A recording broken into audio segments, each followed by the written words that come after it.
What up, Long Beach? Welcome back to GazetteSports.com. It's JJ and Tyler, and the CIF Boys Soccer Playoff video is brought to you by Naples Rib Company. It's times like this when you get together and ask on high for extra strength, because you're gonna need it all. It's the quarterfinals. The Millikan Rams are at home, hosting the Los Alamitos Griffins, a Griffins side who may be a team of destiny with a PK win and an overtime win to get here. The Rams getting here with the clean sheet, a 1-0 victory over Chaminade, and then a 2-0 victory at Montebello. Steven Barrera in goal, a big part of that. The heroes of last round, Salazar and Bacani, maybe they can have a big part of this game. A little foreshadowing? Well, as we get going, the Griffins out on the front foot, and they were working the flanks really well. They were spreading it out, staying on the front foot and having a lot of possession early on, working the ball inside, moving it around, sending it in, JJ, but as usual, Barrera was there when you need him. Well, Barrera was there for the entire game. We'll get back to him, but only one shot on goal for the Griffins in the first half. Millikan able to turn the tide after weathering the storm.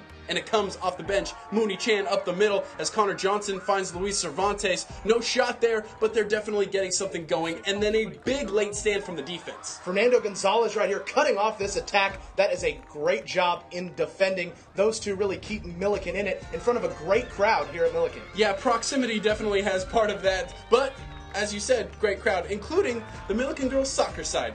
Good on you, gals. So we go to the second half, and it was a tale of two halves, really, because it was like the team switched jerseys. Yeah, Millikan was starting to do some of the things Los Al was doing in the first. You see Cervantes putting this through, and Hugo Gonzalez, kissing it off the bar, but the Rams getting closer to pay dirt. Luis Cervantes there on the outside. He's going to put it into the box, and Gonzalez nearly with the header, but that's not the header people are going to be talking about. 46th minute, Salazar with the free kick from 35 out, and Octavio Viveros, what a beautiful header that was. Talked to him after the game, said in practice, talked about just going as hard as they could, not letting up, not stopping. We'll take you to the replay. He's not even thinking about stopping. You see number 13 diving in right there, getting under it, and putting a wicked header near post. That's one of the best headers of the entire season, let alone the playoffs. 1-0 Millikan, like we said, 46th minute, but here come the Griffins. Yeah, Bacani right here, just a spark for his team. He's so feist, but senior captain Miguel Hernandez, along with William Lane on the back line,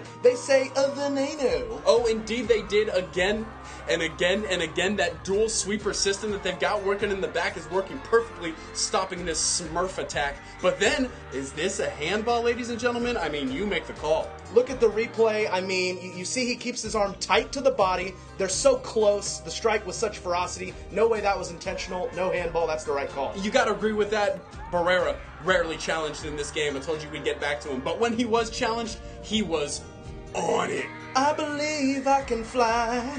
Woo! That's unbelievable. He got up there, able to still keep it in bounds as well. You've got to take another look. He's given us these highlights all year. We call this Barrera-fied air, JJ. That elevation, unbelievable. Is he ready to slam dunk when he gets out onto the court? Oh my. Maybe. Cervantes on the other end, working hard, solo dolo as the forward up there.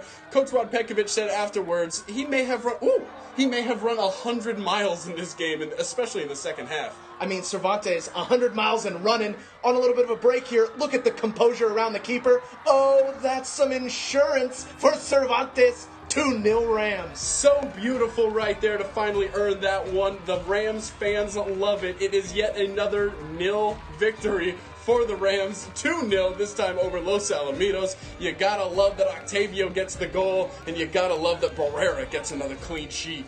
Gotta love it. Sheet's so clean, other teams want to find them. The Rams just loving life right now. They are cruising, just keep getting better and better every round. Barrera and that back line, they have not allowed a goal in the playoffs. Don't plan to start soon as they thank their fans for coming out and supporting this team. They are not done. Officially part of the Final Four in Division 1. They will move on and take on Loyola on Tuesday. And this just in, top-seeded Servite has lost in the playoffs. Therefore, the number 2 Millikan Rams are sitting atop the rankings and the seedings going into that Final Four action. It's getting really good right now.